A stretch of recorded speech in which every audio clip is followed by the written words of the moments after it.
Good morning, welcome to Morning Outlook. This is Kim speaking on, crikey, what day is it? It's Thursday the 3rd of March. So, important update today in terms of, as of next Tuesday, I will actually be doing these from my new website, my new YouTube channel. The Pivot Trader. I've actually put the links down below on this video, so if you want to continue seeing these from Monday onwards, please subscribe to that channel, and the links that's below this video when you get to look at it. Okay, let's have a look at the markets today then. Firstly, starting off looking at the risk events likely that are programmed to occur today. Let's just get the third would be good. So it's a quiet morning for sure. This afternoon we've got unemployment claims coming out 1:30. These could be viewed, and we could see some volatility because we've got non-farms coming out tomorrow. So it's a weekly bit of news. Normally it doesn't really do too much. It might do a little bit more, but having looked at the ADP figures yesterday, they were so bad in terms of what they forecast and their corrections. If you look at their previous correction, revised from 300,000 to previous to minus 300,000 to 509,000. Just shows you how far out ADP figures are out. But anyway, I'm just very wary of the that particular news today. We've got Fed Chair Powell testifying again, different house this time before the Senate Banking Committee. I would expect much of the same as coming out from what he said yesterday. Don't expect that to change too much. He'll get asked the same questions. We've got the services at 3 p.m. ISM services data coming out at 3. That could create some volatility initially at 3, so bang on the 3. 4:30, Bank of Canada governor speaking there, so anything that the Bank of Canada increased rates as expected yesterday, but it'll be interesting to see what he has to say today. Right, okay, so they're the risk events. If you're trading the Canadian dollar, just be wary around that 4:30 area, but otherwise really I can't see too much movement coming from here, he says, famous last words. Looking at the market, starting off with the Forex markets, we've got the euro dollar then here. The way this is trending, it just looks like it's got more downside. There's reports that the first major city in Ukraine has been completely taken over by the Russians, and that's fueling sort of negativity through these markets. And I would imagine that the euro might just continue its downward track. This morning it's been consolidating here on the hourly, as you can see. It would be interesting post 8 o'clock, see if that just continues, pushes down at least to its S1 and maybe more. So that's the euro. Surprise would be above the 30, moving above the 34, but I wouldn't want to be really a buyer on this market. As I said recently, the euro really does play better to the downside in this trend, the bigger trend. And pound, well, the pound is chopping along here. It found a fantastic bounce yesterday off its lows there. Absolutely awesome bounce. Made it right the way back, I think, to its daily pivot, or pretty close to its daily pivot. Today it's got a bit of divergence kicking around the highs. Daily pivot below, which could be a draw again. It's with the higher lows, higher highs, it looks probably a bit stronger, particularly than the euro. I would rather be still shorting it from up here if it gets there. So for me it's a bit of a patience game. Wait, see what happens. But this is quite a bearish bar it's putting in here at the moment, and we could see a bit more continuation from that. Dollar yen, the chop continues. It does look like it's at the weekly highs, last week's highs there at the moment, or very close to them. Perhaps it could push through. There is a well, a partial trend. There's nothing really in the way of trends here apart from a sideward trend. But if it can break out above yesterday's highs there, we could see a continuation to the upside. I'm going to leave it there because I've got no intention of trading it, so it's sort of it's a little point coming down the shorter time frames.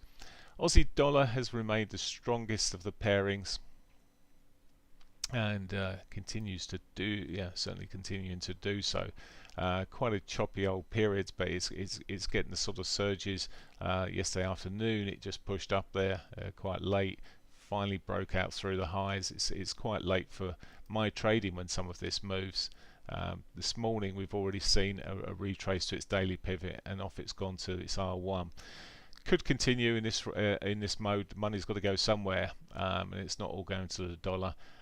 But a difficult one to get into. Maybe it will give a short-term retracement, which would give opportunities. Having moved here so quickly in the morning as well, perhaps as the European monies start coming through, we might see a bit more of a correction. But awkward one to try and get into at the moment. So the Canadian dollar rates were increased as expected. This is now seeing a continuation to the downside that it started side of Monday's gap and move up there. It's come down, it's recovered, and it's showing quite a bullish for the Canadian dollar. That is, remember it's US dollar, Canadian dollar. So US dollar falling against the Canadian dollar here. Canadian dollar being stronger of the two, and it's looking like that could continue. But again, it's a bit like the Aussie dollar. It's not a divergence here, but you've got this sort of movement. I need a retracement. The daily pivot's above. If it gets all the way back up there, it's a potential trade for this afternoon. I wouldn't be looking necessarily this morning, but it does look bearish, and we could well see a continuation over the next couple of days there, subject to what's said this afternoon.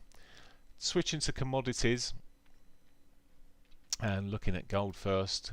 Gold was a bit disappointment yesterday, certainly for those gold bugs. Really came back quite a bit there. It just wasn't playing the game. It's sitting around its weekly pivot, and well, it's at least finding that as a support. Very pivotal area. Previous highs here, lows. It's well, certainly looking like it's getting more of a bounce here on the intraday basis here. Looking at the daily pivots, just running into its daily pivot at the moment. Maybe a close above that. Could see it run back towards yesterday's or the previous highs. Yesterday's highs. Yep. Okay. That's gold, oil. Well, no surprises here, is there? Are there even? Continue to shove up. Momentum seems quite good. It's still pushing up at the moment. Crikey, got to fill the car up this morning, and it looks like that's going to be an expensive trip. Anyway, pushing up. Need retracements to be selling into, buying into. Basically, it solid old day yesterday, pushing out through, but it's just going and going. 5 o'clock before it really picked up the second time. It did catch an earlier move, but that went quite early.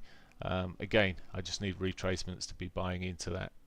Now there will be a point where it stops, but whilst the panic's on, it's pushing, and the point of least resistance is in the trend, and where the money's going, the big money's going. Right, an expectation. Don't care who's driving it up. I'm sure there'll be a lot of retail traders trying to sell it at the moment. Let's have a look then at other markets. Okay, well, let's just do the cryptos first, so then I get the FTSE live. So sorry, I was down the time frames here. Let's just come out to daily here so we can look at what happened.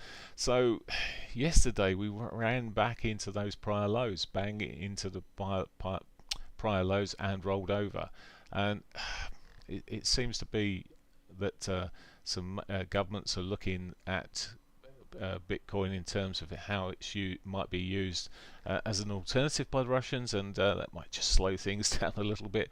But I'm still looking at break of that 46 area. Could see a lot of stops taken out, as well as buy orders that I'm sure that are sitting above there. So I don't have an order book on cryptos, but I would imagine there's quite a lot of orders sitting up there, but obviously there's a lot of sellers coming into play whenever it's going back to these levels. So just be careful. Um, it could come off a little bit more, of course. Really, we've got a trend line running across the top at Ethereum at the moment. I should really put that on. It's just it's going to be a badly drawn one. There we go. So it's somewhere there. Do that into yesterday's highs. I mean, I could have run it down a little bit and it'll be just through the highs, be through it, but that's fine.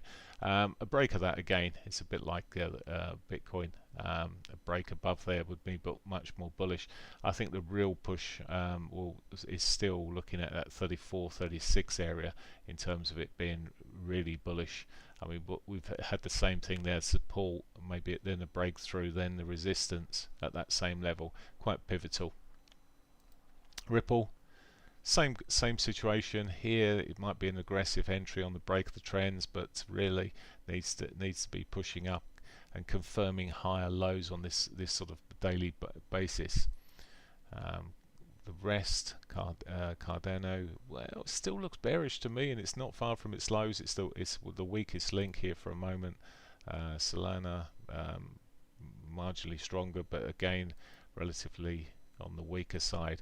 One that's still the Binance coin, it's BNB. That 445 area is key there on the upside, for the upside. Okay, cryptos to indices.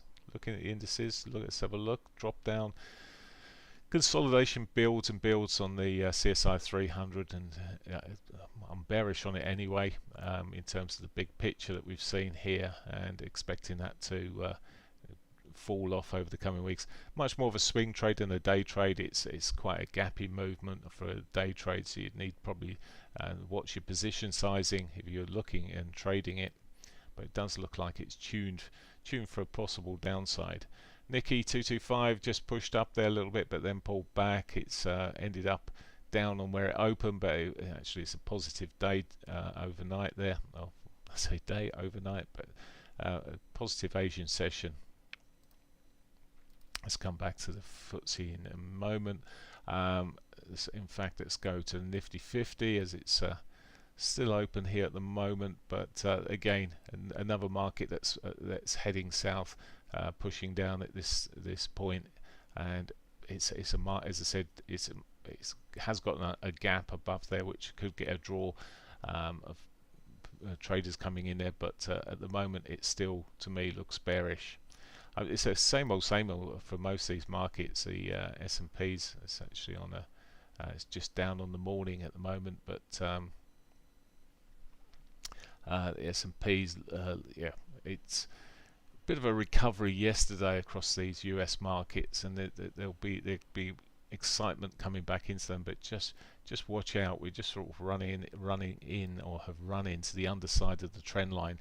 It's yesterday maybe a break above the 21 would be 34 that I've got on here at the moment would be much more of a bullish view, but I just remain bearish on these equity markets. Yes, they're gaining a little bit over the last couple of days, but they're consolidating around their lows, and that really just shapes up for more downside. DAX, well, the DAX is already down slightly this morning, but again, it made a new low yesterday. Lower highs, new lows. Again, a bearish outlook for me there. CAC, okay, he again had a nice, well, bullish harami in terms of the candlestick pattern, but again, a bit of volatility coming in there now, but I remain bearish on them. FTSE just opened already 12 points down, 15 points down. It's flying there, so there we go. Picture really on the equity markets to the downside still. More downside on the major currencies as well. The US dollar seems to be gaining the most. Aussie dollar doing very well as well. Okay, that's it for me. Remember, if you want to continue getting these updates in the mornings, I'm going to be doing it from my Pivot Trader YouTube site. I've put the link below here. If you subscribe to that, you'll be able to from Monday onwards, that's where I'll be doing these updates. Bye for now.